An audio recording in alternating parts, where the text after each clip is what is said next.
तो बच्चों हम पढ़ रहे थे एक लेटर, और वो लेटर लिखा था मिस्टर जिम मैकफरसन ने अपनी वाइफ कॉनी के लिए। और लेटर का एंडिंग पार्ट ये था बच्चों कि मिस्टर जिम मैकफरसन ने कॉनी से कहा था कि कॉनी, हम ये चाहते हैं कि ये जो वॉर है जल्दी से ख़त्म हो जाए और हम सब अपने परिवार से मिल सके। तो मैं ऐसा मानता हूँ कि हम बहुत जल्दी मिलेंगे।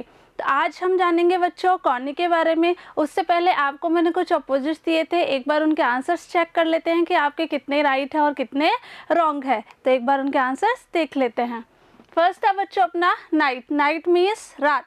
आंसर क्या हो जाएगा? डे। डे मीन्स दिन। द सेकेंड इज फॉरगेट यानी भूल जाना, and the answer is remember यानी याद रखना।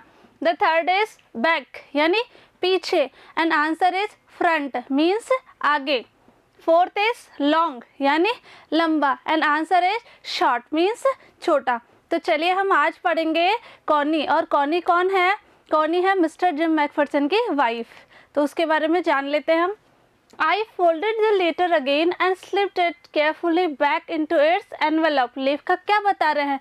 लेखक कह रहे हैं कि मैंने लेटर को वापस फोल्ड कर दिया यानी बंद कर दिया। फोल्ड यानी वापस बंद कर दिया, और इसको मैंने सावधानी पूर्वक केयरफुली कहाँ रख दिया? वापस उसी लिफाफे में रख दिया जहाँ से उन्होंने उसको निकाला था। I kept awake all night। लेखक बता रहे हैं कि मैं पूरी रात जागता रहा। अवेक यानी जागना, यानी मैं पूरी रात नहीं सो पाया। नाइट हो गया आपका रात। By morning I knew what I had to do। लेकिन सुबह होते ही मुझे पता चल गया था कि अब मुझे आगे क्या करना है। कौन बता रहे हैं? लेखक। I drove into Bridport just a few miles away। और मैं कहाँ पहुँच गया? मैं पहुँच गया ब्रिडपोर्ट में, जो वहाँ से कुछ ही दूरी पर था। I asked a boy walking his dog where Copper Beaches was। मैंने एक बच्चे से पूछा यानी एक लड़के से पूछा। asked यानी पूछना। जो वो लड़का क्या कर रहा था? वो लड़का अपने डॉग को वहाँ पर घुमा रहा था। उससे लेखक ने पूछा कि कॉपर बीचेस कहाँ पर है। House number 12 turned out to be nothing but a burned out shell। अब जो बच्चों 12 नंबर जो हाउस था वो किसका था? कॉनी का था। हमें कैसे पता? क्योंकि जो हमने लेटर देखा था, वो जो ब्लैक कलर के टिन बॉक्स में निकला था, उस पर यही तो एड्रेस लिखा हुआ था।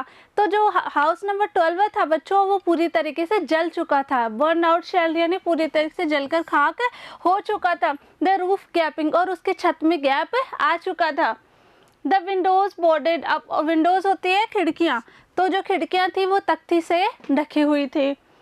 I knocked at the house next door and asked if anyone knew the whereabouts of a Mrs. Macpherson। मैंने अगले डोर पर पूछा। कहने का मतलब है लेखक ये बताना चाह रहे हैं कि बच्चों जब हम भी किसी एड्रेस पे जाते हैं और हमें पर्टिकुलर एड्रेस नहीं मिलता तो हम क्या करते हैं? हम नेक्स्ट हाउस में जाके उनके बारे में पूछते हैं। तो लेखक ने भी यही किया। लेखक ने अगले घर का दरवाजा खटखटाया और वहाँ से पूछा कि क्या कोई मिसेस जिम मैकफरसन के बारे में जानता है क्या? Oh yes, said the old man in his sleeper, he knew her well। वहाँ पे जो एक बुजुर्ग व्यक्ति थे जिन्होंने स्लीपर्स पहनी हुई थी, चप्पल पहनी हुई थी, उन्होंने कहा हाँ मैं उनको बहुत अच्छे से जानता हूँ। A lovely old lady, he told me। उन्होंने मुझे बताया कि एक प्यारी सी बुजुर्ग महिला थी। लवली ओल्ड लेडी मतलब प्यारी सी बुजुर्ग महिला। A bit muddle-headed, but at her age she was entitled to be, wasn't she? कि वो थोड़ी सी परेशान सी रहा करती थी। muddle-headed यानी परेशान सी रहना, लेकिन वो इस बात की अधिकारी भी थी। क्यों? क्योंकि उसकी एज जो थी, उसकी उम्र जो थी बच्चों, वो बहुत ज़्यादा थी। तो वो बुजुर्ग व्यक्ति है, वो लेखक को कह रहे हैं कि क्या वो इस बात की अधिकारी नहीं थी? कौन सी बात की? कि वो बहुत ज़्यादा एज में हो चुकी थी, इसलिए वो थोड़ी सी परेशान रहा करती थी। 101 years old, कितने साल की थी बच्चों? वो 101 साल की हो चुकी थी। She had been in the house when it caught fire। और वो घर में ही थी जब आग लगी। फायर यानी आग। No one really knew how the fire had started। कोई भी नहीं जानता कि एक्चुअल में आग जो थी वो किस तरीके से शुरू हुई। No one यानी कोई भी। But it could well have been candles. लेकिन ऐसा माना जाता है, ऐसा मानते हैं लोग कि हो सकता है कि आग किससे लगी हो? मोमबत्तियों से लगी हो। कैंडल्स यानी मोमबत्तियाँ। She use candles rather than electricity. Connie जो थी वो बिजली की जगह क्या काम में लाया करती थी, वो काम में लाया करती थी मोमबत्तियाँ यानी candles, because she always thought electricity was too expensive, क्योंकि कॉनी ऐसा मानती थी कि जो बिजली है वो बहुत एक्सपेंसिव यानी बहुत महंगी पड़ती है। इस वजह से वो रोशनी के लिए क्या काम में लाती थी बच्चों, वो रोशनी के लिए काम में लाती थी कैंडल्स यानी मोमबत्तियाँ। The fireman had got her just out in time. Fireman जो थे यानी जो आग बुझाने वाले थे, उन्होंने उनको सही समय पे घर से बाहर निकाल लिया।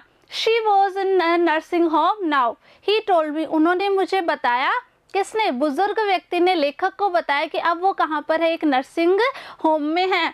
Burlington house on the Dorchester road. और जो नर्सिंग होम कहाँ सिचुएटेड है, वो है आपका डोरचेस्टर रोड पे, on the other side of town, कस्बे के दूसरी तरफ।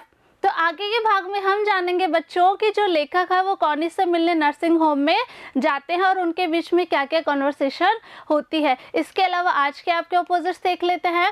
फर्स्ट है बच्चों अवेक यानी जागना, सेकंड है आपका बॉय मीन्स लड़का, द थर्ड इज स्टार्ट यानी शुरू करना, एंड फोर्थ इज ऑलवेज यानी हमेशा। तो इनके आंसर्स आपको ना केवल अपनी कॉपी में करने हैं जबकि इनको याद भी करते रहना है। मिलेंगे नेक्स्ट वीडियो में, तब तक पढ़ते रहिए। Thank you.